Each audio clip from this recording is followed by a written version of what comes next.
Hello बच्चों, देखिए एक क्वेश्चन है कॉम्प्लेक्स नंबर और यहां पे पैराबोला का यूज कर रहा है।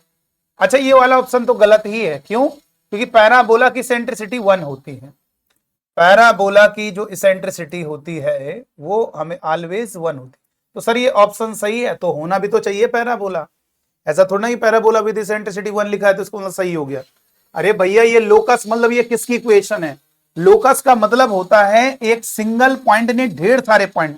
जैसे हम कोऑर्डिनेट ज्योमेट्री में एक्स कॉमा वाई कहते हैं और 3D में उसी को x comma y comma z कहते हैं। ये वेरिएबल पॉइंट है, सिंगल पॉइंट नहीं है, वेरिएबल। जैसे मैंने कहा ये कोई पॉइंट फिक्स है, वो इससे स्मॉल आर डिस्टेंस पर जितने भी पॉइंट होंगे प्लेन पर, तो ये क्या होंगे? बहुत सारे पॉइंट्स होंगे। तो इनके जो स्मॉल आर डिस्टेंस पर जितने भी पॉइंट है, अगर इस सेंटर ओरिजिन पर है जो भी है, तो इस equation x square plus y square, तो ये वेरिएबल होगा, बहुत सारी एक्स और वाई की वैल्यू से सेटिस्फाई कर रही होंगे क्योंकि ये सब आर डिस्टेंस पर है। ठीक है, तो वैसी कॉम्प्लेक्स नंबर में बेटा ध्यान दीजिए, वेरिएबल पॉइंट को जेड से रिप्रेजेंट किया जाता है। किससे रिप्रेजेंट किया जाएगा? जेड से। ये ध्यान रखिए, स्मॉल जेड।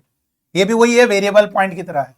अच्छा, एक बात और ध्यान दीजिए, कॉम्प्लेक्स प्लेन होता है, जैसे हमारा एक्स एक्सिस वाई एक्सिस है, वैसे आर्गेंड प्लेन है। और आर्गेंड प्लेन है तो ये ध्यान रखिएगा, ये हमारी रियल एक्सिस है और ये हमारी इमेजिनरी एक्सिस है। और जितने भी पॉइंट होंगे ये सब कॉम्प्लेक्स नंबर होंगे। मान लीजिए कॉम्प्लेक्स नंबर Z1 है, दूसरा कॉम्प्लेक्स नंबर Z2 है, तो इन दोनों के जो बीच की डिस्टेंस होती है, फील करना मेरे बच्चों, दोनों कॉम्प्लेक्स नंबर को माइनस करोगे, मॉड करोगे, यही उन दोनों के बीच की डिस्टेंस होगी। अब आप ये बताइए, ये कह रहा है, ठीक है, दोनों कॉम्प्लेक्स नंबर को माइनस करेंगे, मॉड करेंगे। बच्चों वाला सवाल है, कैसे? देखो इधर, आप ये बताइए, ऐसा पॉइंट, आप खुद बताओ बेटा, ऐसा पॉइंट। अब क्यों सर सर्कल पर? क्योंकि अब ये पढ़ा होना चाहिए आपको। ये Z1 है, अब आप खुद फील करो, और ये Z2 है और ये हमारा Z है। कोई भी पॉइंट ले लीजिए, वेरिएबल कहीं पर भी ले सकते हो, Z वेरिएबल है। अब ये बताओ, इन दोनों के बीच की डिस्टेंस कितनी होगी? Z माइनस Z1 का मॉड। और इन दोनों के बीच की डिस्टेंस कितनी होगी? Z माइनस Z2 का मॉड। और इन दोनों के बीच की डिस्टेंस कितनी होगी? Z1 माइनस Z2 का मॉड। अरे फील करो यार मेरे बच्चों, और ये 90 डिग्री है। अब ये बताओ, ऑलवेज होगा कि नहीं होगा? सर्कल होगा कि नहीं होगा? यानी हमेशा पाइथागोरस थ्योरम लगेगी, Z माइनस Z1 का whole square plus Z minus Z2 का whole square is equal to Z1 minus Z2। जो 90 डिग्री एंगल है वो हाइपोटेन्यूज है, तो इन दोनों साइड के स्क्वायर के। अब बताओ ये किस में होता है? सर्कल में तो होगा। इसका मतलब P चाहे कहीं पर भी ले लीजिए, ये Z एक वेरिएबल पॉइंट है, कहीं पर भी ले लो, तो इसका जो लोकस है, लोकस का मतलब होता है कि वो उनका जो कलेक्शन है, जितनी भी जगह पे वो पॉइंट बनेगा जो उसको सेटिस्फाई कर रहा होगा, उसी को लोकस कहा जाता है। तो वो सारे पॉइंट Z ऐसे पॉइंट हैं जो कि इस सर्कल पर होंगे, तो उनका लोकस एक सर्कल है। तो स्ट्रेट लाइन वाला गलत हो गया, और एक ही ऑप्शन है, अब देखने की जरूरत ही नहीं, क्योंकि सर्कल लिखा है और किसी ऑप्शन में सर्कल लिखा ही नहीं। सर रेडियस निकाल के दिखा दीजिए, वैसे निकालने की जरूरत ही नहीं, कोई सर्कल दिया नहीं। मान लो यहाँ पे दिया हो तो सर्कल विद रेडियस √2।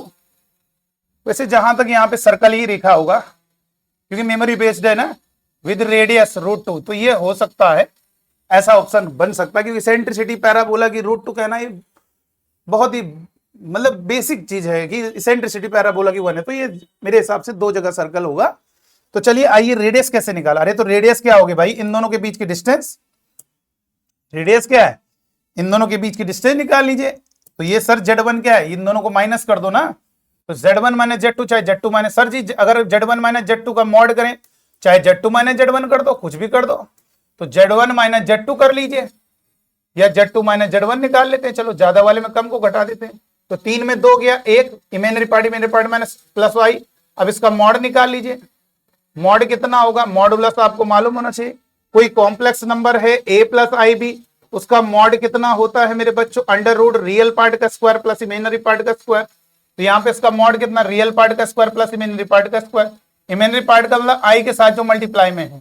अब ये √2 हो गया, तो इसका मतलब ऑप्शन ये वाला सही होगा, सर्कल विद रेडियस √2। ये गलत हो जाएगा, तो ये सर्कल विद रेडियस √2। यहां पर पैराबोला नहीं होगा, पैराबोला एक जगह हो गया, यहां पे circle with radius 1/√2, circle with radius √2। तो ऑप्शन सी पार्ट करेक्ट होगा। तो चलिए आज की वीडियो में इतना ही, थैंक यू।